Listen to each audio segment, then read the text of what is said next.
नमस्ते। अभी बात चल रही थी कि मैकॉले शिक्षा में क्या कमियां हैं। प्रश्न भी ऐसे उठ रहे थे क्योंकि उस स्तर पर हम जी रहे हैं अभी। सबसे पहले तो ये सोचिए कि बचपन से लेकर जब बालक पढ़ता है, डॉक्टर बनता है, इंजीनियर बनता है, आईएएस बनता है, आईपीएस बनता है, कुछ भी बनता है, वो वहां तक की पढ़ाई में कहीं पर भी आत्मा की बात नहीं आती है। केवल ना केवल अपने शरीर की बात आती है, ज्यादा से ज्यादा दूसरों की बात आती है तो शरीर की ही आती है। शरीर के अलावा और किसी की बात नहीं आती, क्योंकि खुद पर जो शरीर तक पहुंच पाता है वो दूसरों के शरीर तक ही पहुंच पाता है। खुद के आत्मा तक जो पहुंचा नहीं है वो परमात्मा तो उसके लिए कल्पना है, बातें हैं, और वो दूसरों को भी आत्मा तक नहीं पहुंच पाता है, वो केवल दूसरों के भी शरीर तक पहुंच पाता है।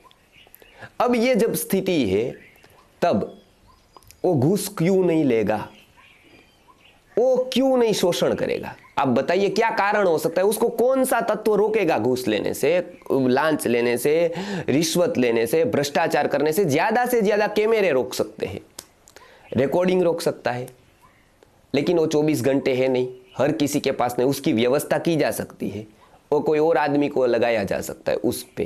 कौन रोक सकता है उसको? सरकार तो उसके ऊपर हमेशा वॉच रख कर नहीं बैठी है। किसी किसी में तो सरकारी इन्वॉल्व है, सरकारी प्रेरित करती है उसको, उसका ही हिस्सा होता है। अब जब ये स्थिति है, वो पढ़ता है, पास होता है, परीक्षा क्लियर करता है, आत्मा की बात कहीं आती ही नहीं है।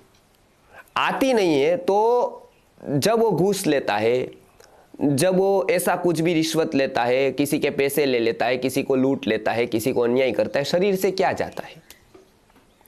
शरीर से कोई तत्व गए, उसका प्रोटीन कम हो गया, उसका विटामिन कम हो गया, मिनरल्स कम हो गए, उसकी आंख की जो रोशनी थी वो कम हो गई, बाल सफेद हो गए क्या? ऐसा कुछ हुआ नहीं। उसकी चमड़ी भी गोरी थी और काली हो गई क्या? ऐसा हुआ कुछ भी? ऐसा नहीं हुआ। अर्थात वो जो पड़ा है उसमें कहीं नुकसान नहीं है ये करने से। जहां पर नुकसान है वो उसको पढ़ाया नहीं गया है कि यदि मैं ऐसा लूंगा तो गीता की दृष्टि से ही जगत का सबसे बड़ा अपराध मैं कर रहा हूं यदि मैं किसी का मुफ्त का लेता हूं। तो यदि मैं मेरे कमाई का नहीं लेता हूं, किसी से 1 रुपए भी ज्यादा लेता हूं, तो कोई तो देखेगा नहीं देखेगा, कोई मेरे अंदर है परमात्मा नाम की शक्ति, वो तो मुझे देख रही है। वो जब तक उसको पढ़ाएंगे नहीं तब तक आप भारत से भ्रष्टाचार निकाल ही नहीं सकते। कोई भी पार्टी आ जाए, कोई भी सरकार आ जाए, आप रूठा फोटो निकाल कर बड़े बड़े बैंड बाजे बजाओ कि भ्रष्टाचार चला गया, सरकार आ गई, मुसलमानों से हमने राहत ले ली है। ये सब करो, आप यूट्यूब पर वीडियो डालो, फेसबुक पर चलाओ, कैंपेन करो, व्हाट्सएप पर चलाओ, मारा लगाओ, उसमें लगे रहो मुन्ना भाई। ये सब करते रहो आप, फोटो निकाल कर किसी के। आपके अंदर कितना रोग है, बाहर पूरे के पूरे कोई दुश्मन नहीं है, ऐसा आप लगाते रहो, लेकिन आपके अंदर खुद कैंसर है, वो भूल जाओ आप। उसको केमो की जरूरत है, उसको रेडिएशन की, या तो उसको कोई आयुर्वेद होम्योपैथ औषधियों की जरूरत है, वो भूल जाओ आप। आपके अंदर खुद कैंसर बैठा है, वो भूल जाओ आप। और आप जब भी कहीं पर जाओ, आप आसानी से सरकारी अधिकारियों को पैसे दे दो, काम निकलवा लो, और उसमें आपके मत से कोई गलती नहीं है, क्योंकि आप भी वही पथ के राही है। आपके पास सत्ता आएगी, आप भी वही करेंगे। आपका फील्ड है, उसमें आप वही कर रहे हैं। अपना काम बनता, भाड़ में जाए जनता, यही आपको सिखाया है। इंडस्ट्रीज, फिल्म इंडस्ट्रीज यही सिखा रही है, पॉलिटिशियन यही सिखा रहे हैं, अपने जीवन से सिखा रहे हैं, और उसके पीछे आपका पागलपन है। तो अब बताइए कितनी, अभी ये स्तर जब है, शिक्षा में से आत्मा को निकाल दिया है, लगभग महात्माओं ने भी अभी प्रवचनों में उसको निकाल दिया है। वो कोई चेतना की, आत्मा की बात ही नहीं करता है। अब केवल वो आपके सर्दी की, खांसी की, बुखार की बात करते हैं, बस वो गया। और आपको वही चाहिए। आपको ज्यादा से ज्यादा क्या है? आपको भी भोग भोगने हैं बहुत सारे, आपके भी बहुत मनीषा है, इसलिए आपको भी शरीर को स्वस्थ रखना है। आप भी मुझसे भी कमेंट में यही पूछ रहे हैं, ज्यादा से ज्यादा क्या पूछ रहे हैं? रात को नींद नहीं आती है, सेक्स नहीं कर सकते, क्या करें? हम सिर दुख रहा है क्या करे, वो कर रहे क्या करे। आपके भी प्रश्न इस स्तर के होते हैं, जो मुझे आश्चर्य लगता है कि कोई ऐसा है ही नहीं जो आत्मा के स्तर का कोई प्रश्न पूछे, कोई इस पर कोई दुखी भी हो, ऐसा कोई नहीं बचा है क्या? अभी सब ऐसे ही हो गए हैं। तो ये आप सोचिए थोड़ा, ये शिक्षा से ये परिणाम आया है। उस अवस्था में जहां आत्मा की बात तक नहीं होती है, उसमें हमको आत्म केंद्रित, आत्मा के अनुभूति के स्तर का शिक्षण देना है। यहां बच्चों को रखकर किसी भी प्रकार की सरकार की सहायता के बिना हमको ही सब करना है। भवन हमको बांधना है, जमीन हमको लेनी है, पैसे हमको कमाने हैं, उससे खरीदना चावल हमको है, वो चावल को खिलाना हमको है, पाचक को हमको रखना है, स्टाफ मैनेज हमको करना है। वो अवस्था का आज समाज है जहां पर हमको सब कुछ करना है। अब इसमें कितनी कठिन बात है, इस अवस्था में हमको आत्मा का शिक्षण देना है। आप समझ सकते हैं, ये बिना बाल वालों की जो वसाहतें हैं उसमें कंघी बेचने जितना कठिन काम है ये, क्योंकि उसको पहले तो बालों का महत्व बताना, बालों का सपना दिखाना कि आप पे पर भाई बाल होंगे कभी तो आपको कंघी काम आएगी। जब आपको कोई आत्मा से लेना देना ही नहीं है, उस पर ज्यादा से ज्यादा बातें हमको आत्मा के विषय पर, परमात्मा के विषय पर, भगवान के विषय पर करनी है। कितनी कठिनता है इस लाइन में, आप समझिए। और ये हम करना चाहते हैं, नहीं तो आपके सामने रोज प्रोडक्ट लेकर हाजिर हो जाते हम।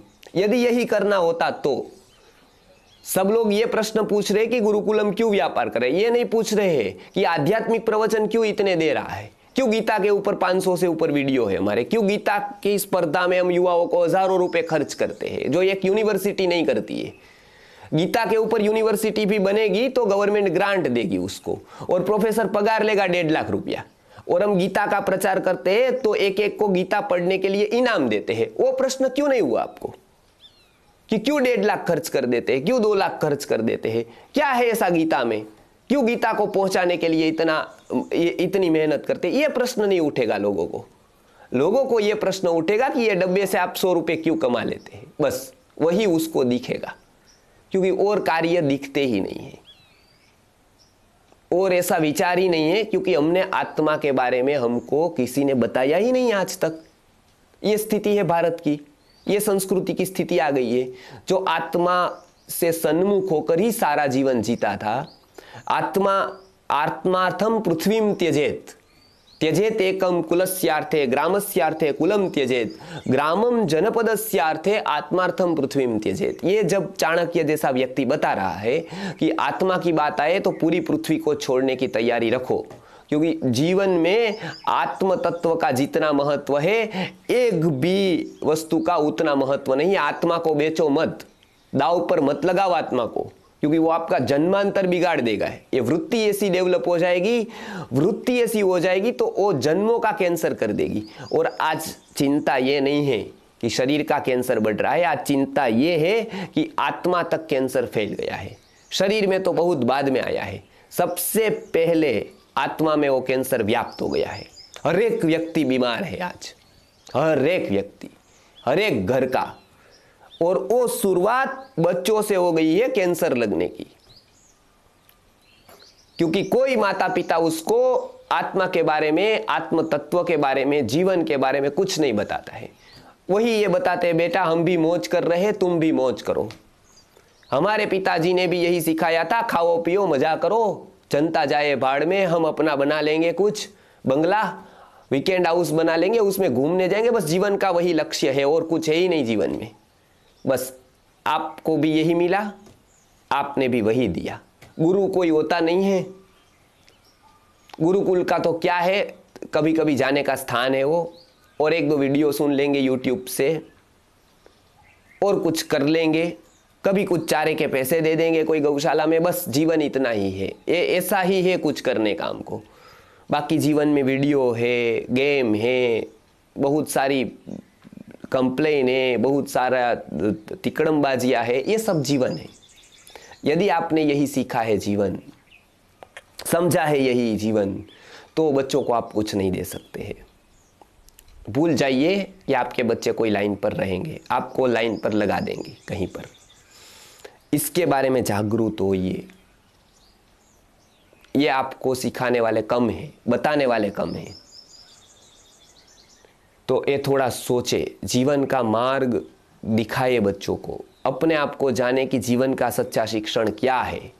इसके लिए संस्कृति आर्य गुरुकुलम है। आज बहुत दिनों से मैं चिंतन कर रहा हूँ कि संस्कृति आर्य गुरुकुलम की स्थापना गुरुजी ने क्यों की? च्यवनप्राश बेचने के लिए कि गुलकंद के डब्बे बेचने के लिए कि कोई दवाई बेचने के लिए या मार्केट कवर करने के लिए या शेयर निकालने के लिए? ये केवल मजबूरी है हमारी, ऐसा करना पड़ता है, हमको डब्बे भरने पड़ते हैं, हमारी मजबूरी है। क्योंकि नहीं तो ये 20 लोगों को कैसे हम सस्टेन करेंगे? ऐसी कराल काल में हम कैसे इसको चलाएंगे? कल 50 बालक आ जाएंगे, कैसे रखेंगे? ये सब के लिए है। संस्कृति आर्य गुरुकुलम का मुख्य ध्येय जीवन का शिक्षण देना है, आत्मा को याद दिलाना है, भगवान की याद दिलाना है। आपको उसके विचार आप तक पहुंचाने का सबसे मुख्य दायित्व हमारा है, सबसे मुख्य। और वो जो आप जिस भाषा में समझ सके, तार्किक भाषा में, जिस नली से आप तक पानी पहुंच पाए, वो नली का उपयोग करके हमको ये करना पड़ता है। तो वो नली भी हमको बनानी पड़ती है कि आप तक इसको कैसे पहुंचाए, जैसे आपके मन में वो घुस जाए। और वो आपको मन में घुसा कर कोई हमको कुछ मिलने वाला नहीं है, यहां तो कम से कम नहीं मिलने वाला है कुछ भी। और यदि मिलने वाला हो तो वो हमको चाहिए भी नहीं, उसके लिए दूसरे रास्ते हैं। हमको कुछ और चाहिए। और इसलिए ये स्वांत सुखाय श्री रघुनाथ गाथा है, केवल वही चाहिए हमको। नमस्कार।